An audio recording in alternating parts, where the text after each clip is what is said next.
it's funny that you bring up Raid specifically, because I feel like Raid is like the YouTube sponsor of all time, to where like I think people see the Raid ad and they attach like no feeling towards it because they're so desensitized to seeing it, to the point where it's just like, this creator is receiving a paycheck. So, who was it? I remember going to a Patterns live stream one time, and he's just like, I want to do something different, but I don't know how to keep it like while having your while having my viewers. I was just like, it's your channel, you can do whatever. It was such a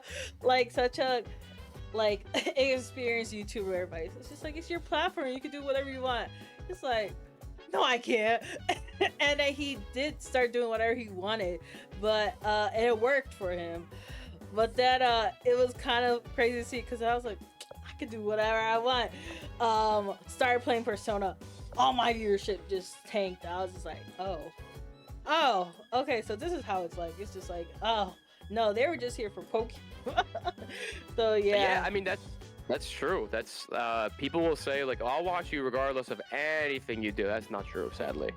That's fine. That's fine. I mean, people I think get a little too emotional about those things, because at the end of the day, like, if you're just like to detach all ego from what you do, it's a matter of like, you know, I don't want to, I'm not saying like you're giving a product, because that sounds way too corporate and stinky, but you're giving people. Here's a way to look at it, actually. I'm sorry for like rambling so much right there, but I have a sticky note on my monitor that says every video is a gift, right? And thus, if you think of it that way, if someone's a Pokemon fan and you are constantly giving gifts to said Pokemon fans, would they then want a Persona video? I guess all of this is a way to say that like there's a relationship with you and your audience, and you have to constantly remember like, okay, like it's a medium which, what do I want to create, but what do people want to see? What do my people want to see? And I think that's where, just do whatever you want. That sounds great, but it's not true. Like, you have to think about that other element. And I think a lot of people struggle with that, which is fair, because it's hard to think outside of your own bias that way. Well, I guess that's one of those questions where it's just like hobby versus making money out of it, because you need to make the money, because you live in LA. You're like, I can't just keep this as a hobby. So it's just like, this goes on to like your Mopo snack channel versus your Don snack. What do you think was the main difference, like the branding versus rebranding type of it? So Mopo was I did these like early JonTron, Ego Raptor, like Scott the Woz type of video essay things, and just nothing was really working. I don't think I'm that great at video essays, in all honesty. I mean, I've done some sort of on my new channel, but what happened was it wasn't really working out for me. Like, nothing was getting views, and I was working for Dylan for a while at this point, and some of my friends and mentor figures, big mentor for me was Carthus Dojo, kind of was like, hey man, like, you edit for Dylan, and it clearly works because that channel was like blowing up. And he's like, what if like you sacrificed some of like your passion? If you really want to commit to this, try to make like a second channel to where you know, just kind of like shill a little bit, just sell out. And I hated that idea, but it worked for sure. And the idea initially was to just like do Don stuff. I think it was called Snack Plays at first, as like the moneymaker, and then try to redirect people to Mopo, which is the stuff that I cared about.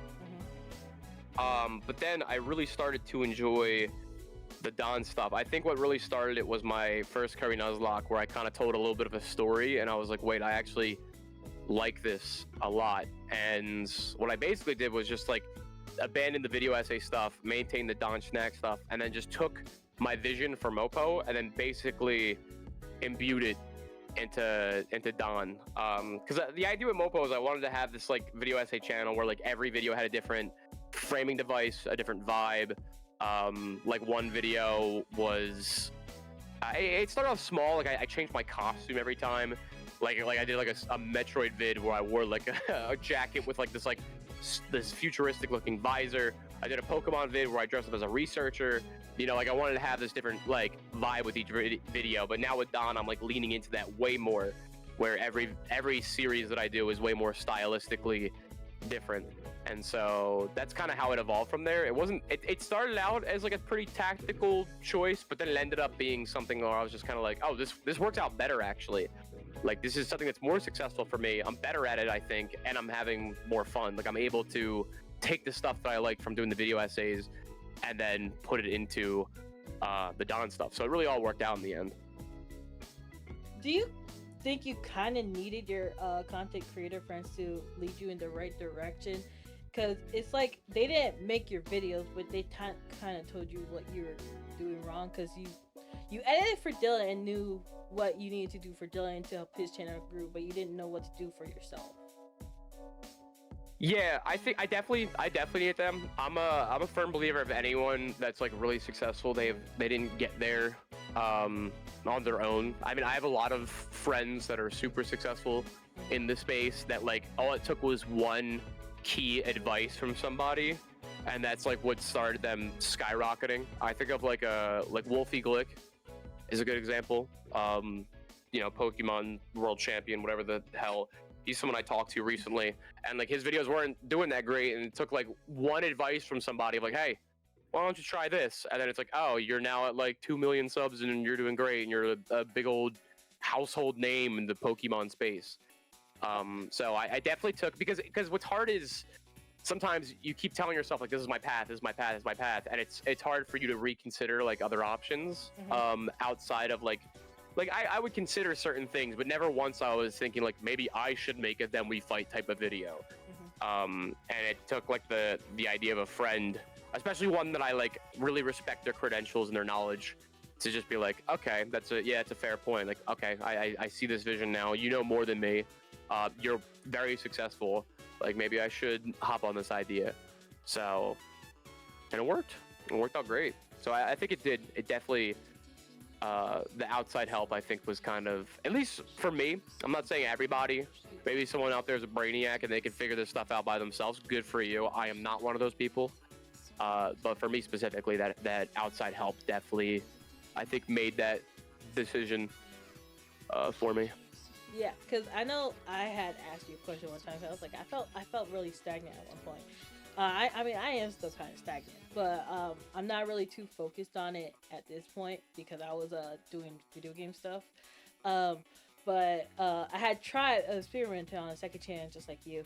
And my reactions, for some reason, did a lot better in performance than like this channel. Like with a reaction, like the numbers varied, while with like my original content, it kind of like the numbers are consistent, like at 20 views every time, and it's just like, dang, what am I doing wrong? Because I'm like, you would think original content would do better than like a reaction, but it's like, nope, just the reverse. So it was just like because it can't be the thumbnail, for someone, like for myself looking, it's like, because I'm doing basically like the same thumbnail, so it's like looking, it's just like, is it just like because there's like some other person's brand on the reaction, it's just like, oh, this might be more interesting, and so it's just like, oh, am I just supposed to leech off of others in order to get success? Or is it like, oh, you can still build yourself up, but it's just like you have to figure out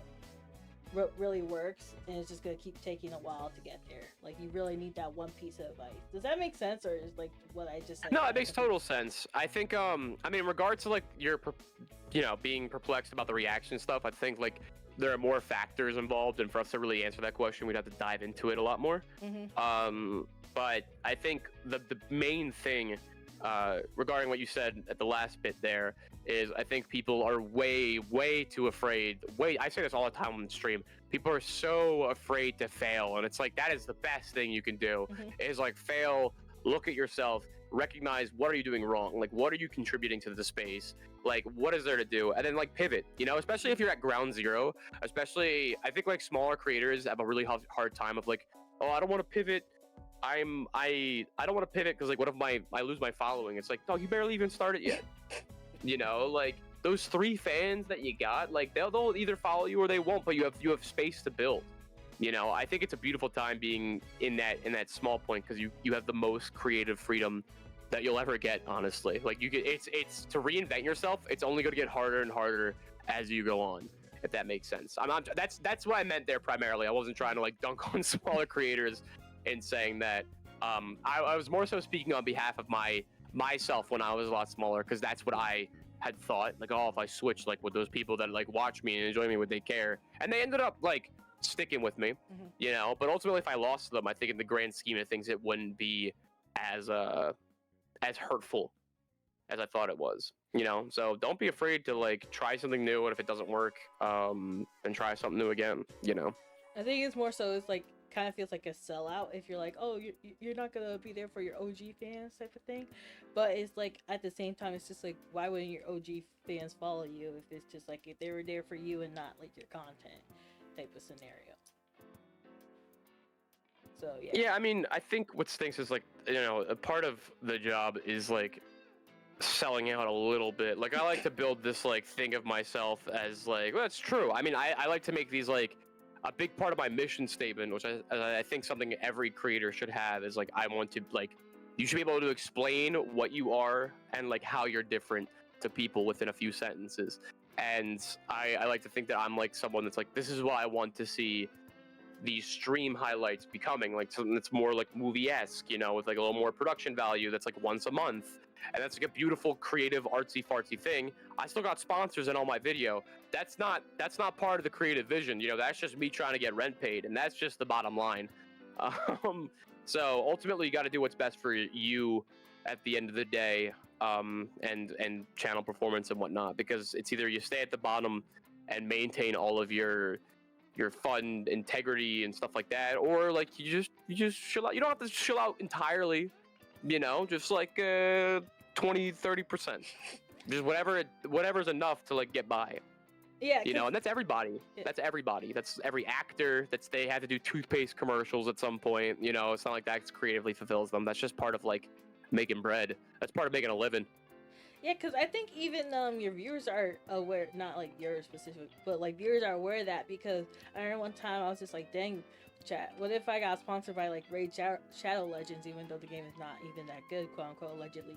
They're like, I mean, if you need the bread, you need the bread. So like, it was just like, I mean, but they're like, money is money. So it's just like, wait, I thought you guys would be opposed to it. It's just like, hey, listen, rents due. I was just like, okay, I thought you guys want authenticity. It's just like, I mean, we do, but at least you're being honest about it. So it's just like, sometimes you can't have your cake and eat it too, I guess. So it's a weird scenario.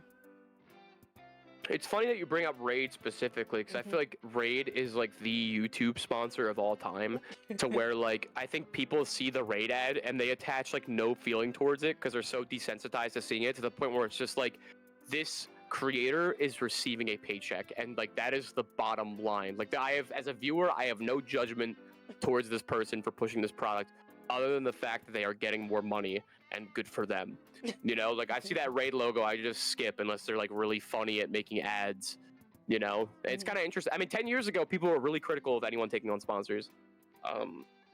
But now I think people are more accustomed to that. So it's like, and people deserve, you know, you're a hardworking person, you deserve a little extra cheddar here and there. Like, why not? Exactly.